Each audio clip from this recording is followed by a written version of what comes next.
1998 में मैं इस इंडस्ट्री में आया था। उससे पहले मैं एक स्पोर्ट्समैन था। मैंने क्रिकेट खेला, मैंने प्री रणजी ट्रॉफी खेला, यूनिवर्सिटी खेला, और मेरा भी ड्रीम था कंट्री को रिप्रेजेंट करने का। लेकिन मेरे को नी इंजरी हुई जिसकी वजह से मेरा स्पोर्ट्स करियर खत्म हुआ। और जिस दौरान मैं सोच रहा था अब मैं क्या करूं, मेरे एक चार्टर्ड अकाउंटेंट ने मुझे फ़ोन किया, मम्मी को फ़ोन किया रादर, और कहा कि हिंदुस्तान में एक नया बिजनेस आया है, आप जाकर के उसको देखो। दिल्ली में हम लोग एक ड्राइंग रूम में पहुंचे जहां व्हाइट बोर्ड लगा करके एक शख्स आए। उन्होंने बताया कि एक ये विदेशी कंपनी है, इंडिया में आने वाली है, अगर आप अपने डेली नीड के प्रोडक्ट यहां से लोगे और आपको कुछ थोड़ा सा डिस्काउंट पे मिलेगा, बट मोस्ट इंपॉर्टेंट अगर ये बात आप अन्य लोगों को बताओगे, आपकी टीम बनेगी और टीम में जितनी खपत होगी, कंजम्पशन होगी, इसके ऊपर आपको पैसे आएंगे। और साथ साथ उन्होंने ये भी बताया अगर 4-5 साल इस बिजनेस को कर लिया तो कंटिन्यूस इनकम आ सकती है। और फिर उन्होंने कुछ लोगों की तस्वीर दिखाई जो इस बिजनेस को कर रहे थे पिछले 4-5-6 कुछ सालों से, और उनकी बहुत अच्छी इनकम थी। ज़्यादातर वो लोग फॉरेनर थे। ये बात है 1997 की। सेम कॉन्सेप्ट के ऊपर एक इंडियन कंपनी काम कर रही थी पिछले 2 साल से। मैंने 95 में एक माइंड का कोर्स अटेंड किया था, सिल्वा मेथड ऑफ माइंड कंट्रोल। सो उसके जो टीचर एंड ट्रेनर थे वो एसोसिएटेड थे नेटवर्क मार्केटिंग के साथ में। सो जब उन्होंने बताया कि इस तरीके की इंडियन कंपनी ऑलरेडी ऑपरेट हो रही है लास्ट 2 ईयर से। So me and my mom both of us went. Program concept same था, everything was same. Being in Indian company वो ऑलरेडी 2 साल से मार्केट में थी, और प्लस तब कुछ लोग थे जो ऑलरेडी 50, 60, 70 हज़ार रुपये कमाने शुरू हो गए थे। 1998 में 50, 60, 70 हज़ार रुपये महीना बहुत बड़ी इनकम हुआ करती थी। उस समय क्लास 1 ऑफिसर, गेजेटेड ऑफिसर की भी इतनी तनख्वाह नहीं होती थी। सो माय मदर ज्वाइन, मेरी मदर ने पहले ज्वाइन किया, फिर उन्होंने मुझे सबसे पहले एनरोल कर दिया। तो ऐसी मेरी एंट्री हुई थी 3 अप्रैल 1998 को इस इंडस्ट्री में। लेकिन चैलेंजेस बहुत सारे थे। चैलेंजेस क्या थे? सबसे पहले मेरा नेचर बहुत रिजर्व था, बहुत शाय था। उस समय मेरे घर में अगर कोई आता था तो मैं पानी उनको देकर के अपने कमरे में चले जाता था, और जब तक वो नहीं जाते थे मैं बाहर नहीं आता था। दूसरा क्या था, मेरी अपलाइन मेरी मदर थी, तो ऑब्वियसली रिलेटिव्स कॉमन थे। अब मेरी मदर ने क्या किया, अपनी सिस्टर को अपनी अलग लाइन में स्पॉन्सर कर दिया। तो जो मेरा कजन था वो मेरा क्रॉस लाइन हो गया। उन्होंने अपने भाई को अपनी अलग लाइन में स्पॉन्सर कर दिया। तो जो मेरा मामा था, जो मेरे बहुत अच्छे दोस्त है आज भी, वो मेरा ऑटोमेटिकली सिस्टम के हिसाब से क्रॉस लाइन हो गया। तो मैं किसी भी रिलेटिव को स्पॉन्सर नहीं कर पाया। मेरा फ्रेंड सर्कल बहुत लिमिटेड था, और मेरे घर से जो बिजनेस मीटिंग हुआ करती थी या जहां उस कंपनी का ऑफिस था वो 30 किलोमीटर दूर था one way. 30 kilometre one way जाने में दिल्ली के ट्रैफिक में उस समय लगते थे 2 घंटे। 2 घंटे जाने में मुझे कोई दिक्कत नहीं, मैं डेली 25-25, 30-30 लोगों को इन्वाइट करता था, और रोज मुझे 25-30 लोग बोलते थे हाँ हम आएंगे, हाँ हम आएंगे, हाँ हम आएंगे। आते कितने लोग थे? 99% एक भी नहीं। कभी कभी मेरा दिन अच्छा होता था तो 1 या 2 लोग आ जाते थे। पहले पूरा महीना ऐसे बीत गया। 1 महीने के बाद जो मेरा पहला पेचेक इस इंडस्ट्री से आया था वो 155 रुपए का था, 155 रुपीज। और दूसरा महीना ऐसे ही मेहनत करने के बाद में जो मेरा सेकंड पे आउट था वो था 139 रुपीज, 139 रुपया। जब आपका ऐसे चेक आते हैं तो आपके जो दोस्त होते हैं ना, वो कमाल की आपको बात बोलते हैं, उससे बड़ी इंकरेजमेंट मिलती है। आपको पता है ना, वो ऐसी बात बोलते हैं मैं स्टेज पे बोल भी नहीं सकता। दीपल ने स्टेज से नीचे जाने से मना किया तो मैं बता भी नहीं पाऊंगा आज आपको। वो इतना आपको इंकरेज करते हैं, इतनी अच्छी अच्छी बातें आपको बोलते हैं। लेकिन मेरे साथ एक अच्छी चीज़ ये हुई थी, मुझे मौका मिला एक इंटरनेशनल ट्रेनर को सुनने का, जिन्होंने इस बिज़नेस को 15 साल किया था हांगकांग में, चाइना में, अमेरिका में। और उस समय वो जो कंपनी थी उन्होंने हायर किया था उनको अपना नेटवर्क बनाने के लिए, क्योंकि 98-97 में ये बिज़नेस क्या है, कैसे होता है, किसी को पता ही नहीं था इंडिया में। उस समय मुझे मालूम चला कि ये कंपनी इनको साल के कोई 1 करोड़ रुपए देती है केवल नेटवर्क बनाने के लिए, ट्रेनिंग करने के लिए। और जब उनकी ट्रेनिंग खत्म होती थी लोग उनसे मिलना चाहते थे, उनको छूना चाहते थे। वो उस समय मोबाइल नहीं थे तो सेल्फी का दौर नहीं था, वो अपना विजिटिंग कार्ड बांटते थे। तो लोग उनके विजिटिंग कार्ड लेने के लिए एक के ऊपर एक ऐसे कूदते थे जैसे वो कोई विजिटिंग कार्ड नहीं, कोई 2000 रुपए के नोट बांट रहे हों। तो वहाँ से मुझे विजन मिला कि अगर मैं भी 15 साल इस इंडस्ट्री को दूंगा तो मेरा कैरियर भी कल को ये हो सकता है जिसमें इतना सारा पैसा और इतनी सारी इज्जत कमाई जा सकती है। वहाँ से मैंने विजन बनाया। वहाँ से मैंने विजन बनाया था कि मैं इस बिजनेस को फुल टाइम करियर के रूप में लूँगा, और दैट्स इट। वहाँ से मैं सीरियस हुआ। लाइक रेगुलर 2 महीने में मैंने कोई पैसा नहीं कमाया, लेकिन मैंने कोई मीटिंग नहीं छोड़ी। रेगुलर मीटिंग में जाना, नोट्स बनाना, हर एक बार CNT के यानी बिजनेस प्रेजेंटेशन के, उसके बाद घर में आना, उसकी प्रैक्टिस करना, और उसके बाद धीरे धीरे मैंने 1-on-1 करना शुरू कर दिया। मुझे समझ में आया अगर लोगों को मीटिंग तक ले जाना मुश्किल है तो मीटिंग को लोगों तक ले जाना पड़ेगा। मैंने 1-on-1 करना शुरू किया, धीरे धीरे होम मीटिंग करनी शुरू करी, जिसकी वजह से थोड़ा थोड़ा नेटवर्क डेवलप होने लगा। जब धीरे धीरे नेटवर्क डेवलप हुआ, उसके बाद जो लोग नेटवर्क में आए उनको भी मैंने मीटिंग करना सिखाना शुरू कर दिया, जो भी ट्रेनिंग होती थी वो सिखानी शुरू कर दी। नतीजा क्या हुआ, 1 साल के बाद में मैं 30,000 रुपए की इनकम पे पहुंच गया, और 2000 के अंदर में, सन 2000 में लगभग मेरी 70-75 हज़ार रुपए की इनकम हो गई। एंड एक कार भी खरीद ली, फॉरेन ट्रिप भी मिल गया, तो जिंदगी अच्छी खासी चलने लगी। लेकिन 2000-2001 में इंडिया में बाइनरी कंपनी 2 टांग वाली उनका आगमन हुआ, और उस समय मेरी टीम में 14 फुल टाइम लीडर्स थे। वो 14 में से 12 लोग एक 2 टांग वाली बाइनरी कंपनी में चले गए। तो आप सोचो 90% लीडरशिप अगर आपकी चली जाए, आपके बिजनेस का क्या हाल होने वाला है। जिस हॉल में हम हर शनिवार को, सैटरडे को, दिल्ली में हमारी बिजनेस प्रेजेंटेशन होती थी लोधी रोड पे, डेल्टन हॉल उस हॉल का नाम है, जहां 350 सीट थी, 500 लोग हमेशा वहां बैठते थे। जब ये लोग चले गए उस हॉल में 50 लोग बिठाने के लिए भी हमें संघर्ष करना पड़ गया। बट एक चीज़ समझ में आई कि अगर 2 साल, जब मैं आया था मैं अकेला आया था, मैं किसी को लेकर नहीं आया। अगर 2 साल में मैंने ये टीम क्रिएट करी थी, ये चली भी गई, तो दोबारा भी क्रिएट करी जा सकती है। सो मैंने नीचे नीचे लोगों को फोन कॉल करना शुरू किया, 15वें लेवल में, 25वें लेवल में, 30वें लेवल में, और एक ही चीज़ मैं उनको बोलता था कि मैं आपका अपलाइन हूँ, अगर आप सीरियस हैं वेल्थ क्रिएट करने के लिए तो मैं आता हूँ, मिलता हूँ आपसे, और मैं मिलकर काम करूंगा, मैं आपके साथ में होम मीटिंग्स करूंगा ताकि हम मिलकर वेल्थ क्रिएट कर सकें। कुछ लोग बात समझ में आई, कुछ को नहीं आई, बट एनीवे 6 से 7 महीने में दोबारा बिजनेस वहीं पर पहुंच गया। 2001 में मुझे याद है मैं ऑस्ट्रेलिया का हमें फॉरेन ट्रिप मिला, सिडनी का। संदीप मेरे साथ उस ट्रिप में थे, आपको याद होगा, राइट? दीपल जी और नीलेश जी तो ऑफकोर्स थे ही थे। एंड उसके बाद में इनकम 1.25 लाख रुपए तक पहुंची। 2001 निकला, 2 निकला, 3 निकला, साउथ अफ्रीका, पेरिस, स्विट्जरलैंड देखने का मौका मिला।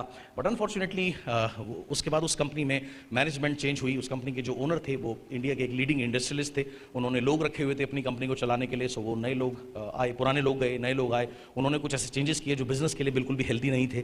मेरा ही नहीं, कंट्री वाइड हम सभी का बिजनेस कम होने लगा, और धीरे धीरे बहुत सारे लोगों ने साइड में कोई और काम करना शुरू कर दिया। मेरे ऊपर बहुत सारे डेप्ट्स होते गए, होम डेप्ट, होम लोन शुरू हो गए, पर्सनल लोन शुरू हो गया, और बड़ी कार ले ली थी, तो काफ़ी सारे कर्जे शुरू हो गए। 2006-7 तक आते आते पोजीशन बहुत ज़्यादा टाइट हो गई, और 2007 तक ख़त्म होते होते सिचुएशन बहुत ख़राब थी। और उस समय मैंने एक काम किया, अपनी करंट लाइफ को लिखा 5-6 पेजेस में कि मेरी करंट लाइफ कैसी है, और उसमें एक भी चीज़ ऐसी नहीं थी जो मुझे जो अच्छी थी।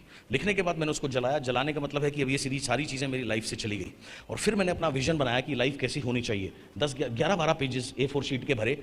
लिखने के बाद में उसको रिकॉर्ड किया, रिकॉर्ड करने के बाद में उसको लगातार सुनना शुरू कर दिया। 12-15 दिन सुना होगा लगातार, तब मुझे पता लगा कि वाली साहब ने अपनी कंपनी खोली है 2004 में, और जो अभी ठीक ठाक कर रही है।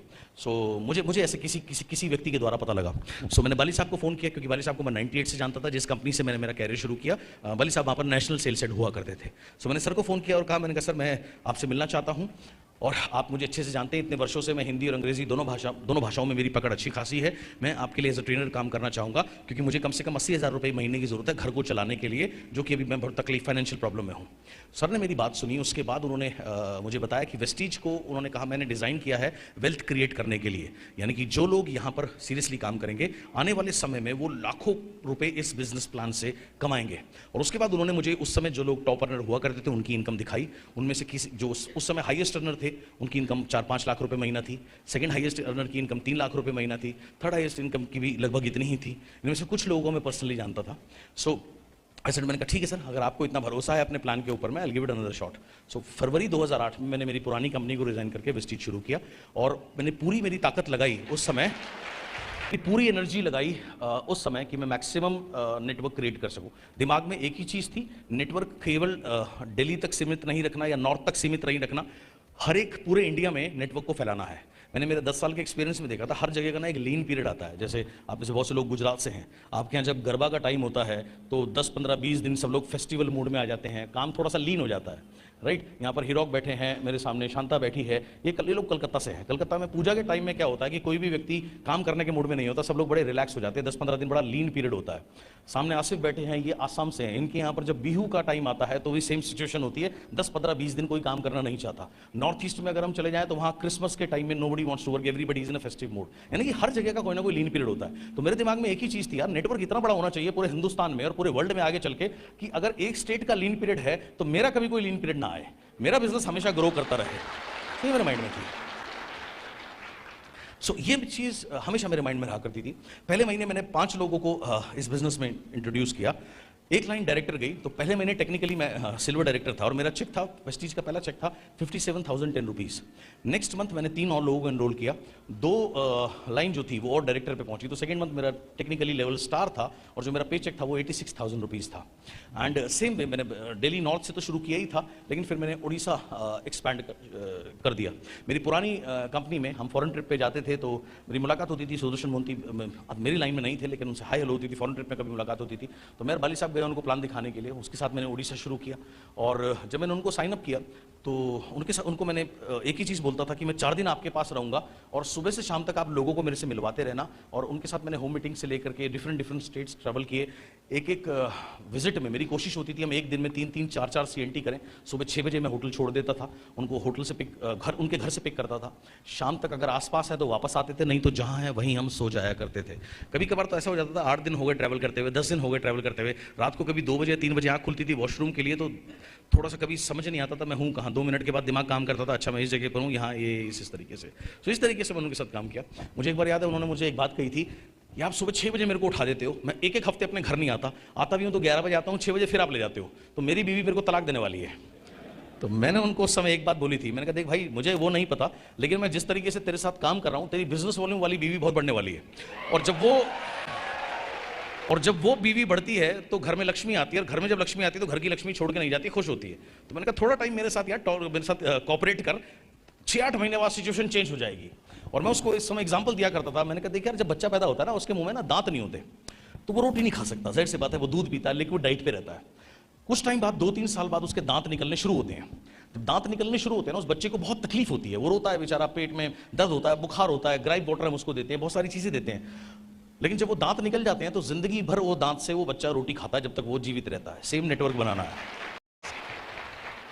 सेम नेटवर्क बनाना है। जब आप नेटवर्क बनाने निकलोगे घर से बाहर, शुरू में बहुत आपको अजीब अजीब सी तकलीफ आएगी, लेकिन वो तकलीफ अगर आपने सहन कर ली और नेटवर्क बन गया तो आप समझ लो दांत निकल गया, अब जिंदगी भर वो नेटवर्क आपको खिलाने वाला है। तो उस स्टेज तक जाना है, ज़्यादातर लोग उससे पहले क्विट कर देते हैं। सो ऐसे मैंने उसके साथ में बहुत अलग तरीके से काम किया। तो इसका परिणाम क्या हुआ, 8वें महीना उसका पेचेक पहुंच गया 2,74,000 रुपए का, 2.25 लाख रुपए का 8वें महीने का पे आउट था। इस तरीके से सक्सेस थी। जहां शुरू में हमें 1-1, 2-2 लोग मिलते थे, 3 महीने बाद 4 महीने बाद जब हम CNT के लिए जाते थे तो लोग कहते थे कि थैंक यू सो मच, हम रेगुलर ग्लूकोजामाइन इस्तेमाल कर रहे हैं, मेरे पैर के जोड़ों का दर्द खत्म हो गया। कोई कहता था कि मेरी कॉन्स्टिपेशन खत्म हो गई। सो मैं प्रोडक्ट टेस्टिमोनियल्स बहुत अच्छे मिलने लगे, सो वहाँ सक्सेस मिली। उसके बाद में फिर एक्सपैंड करने के लिए Karnataka, other Kerala, other states वगैरह सारे शुरू करते चले गए। एंड 1.5-2 साल के अंदर में टोटल सिनेरियो चेंज होने लगा, सभी लोग सक्सेसफुल होने लगे एंड अलग पे आउट अलग ही लेवल पे चले गए, जो उस समय इंडिया में कोई पे आउट सोच नहीं सकता था। लाइक 3-3, 4-4, 5-5 लाख रुपए के पे आउट पे लोग पहुंचने लगे 1-1, 2-2 साल के अंदर में। उसके बाद में मुझे याद है 2009 के अंदर में जब 1 साल हुआ था, सुदर्शन को ने मर्सिडीज़ ली, उसका फंक्शन था कटक के अंदर में, और अगले दिन मेरी फ्लाइट थी वहाँ से Mumbai to Kerala, Cochin connecting flight थी।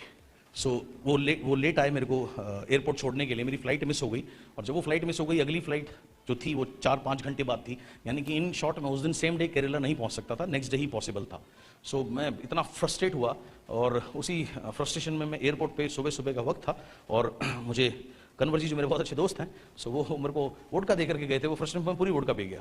और मुझे 2 घंटे बाद याद आया कि अब मुझे मुंबई ज़बरदस्ती रुकना पड़ेगा, तो मैंने दीपल जी को फ़ोन किया, तो मैंने कहा मैं मुंबई आ रहा हूँ। उन्होंने कहा प्लीज़ हमारे घर आओ एंड स्टे विद अस। मैंने कहा स्टे तो नहीं करूँगा, ऐसी मेरी फिलहाल हालत नहीं है, अगले दिन सुबह ब्रेकफास्ट पे आपको मिलता हूँ।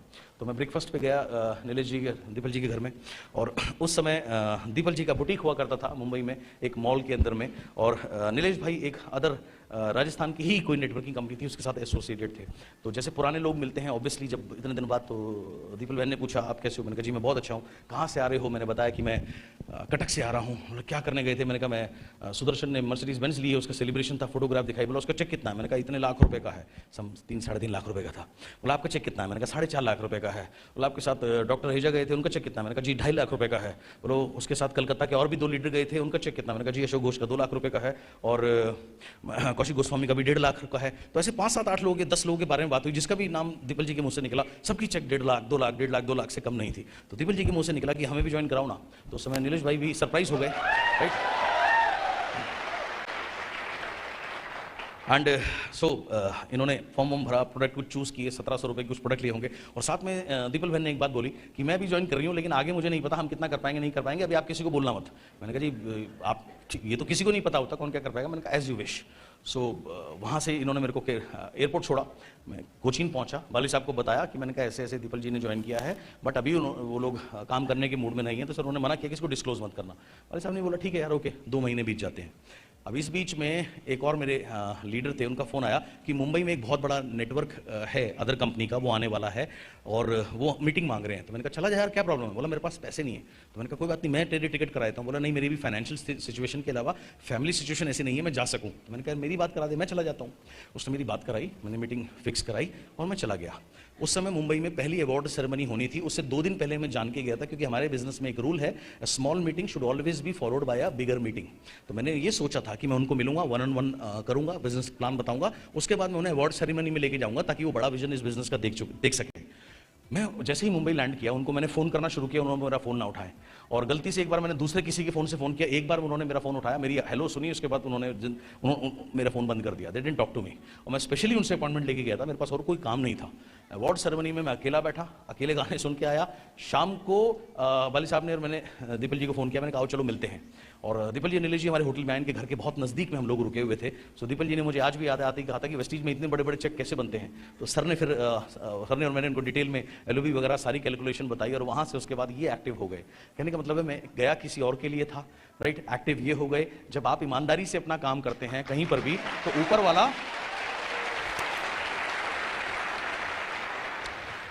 वाला आपको परिणाम जरूर देता है। यहां से नहीं देगा तो कहीं और से देगा। तो मेरे से पहले 2008 में वेस्टीज में आया था, वाली साहब खुद उससे 1 महीने पहले दीपल जी के घर पे प्लान दिखा के आए थे, लेकिन जो भी था तब उसकी रजा नहीं थी। लाइक मैंने तो प्लान भी नहीं दिखाया, मैं तो सिंपली नाश्ते पे गया था। लेकिन बात यह है कि अगर आप अपने विजन को फॉलो करते रहोगे तो ऊपर वाला आपको जरूर सक्सेस देता ही देता है। Simple is that.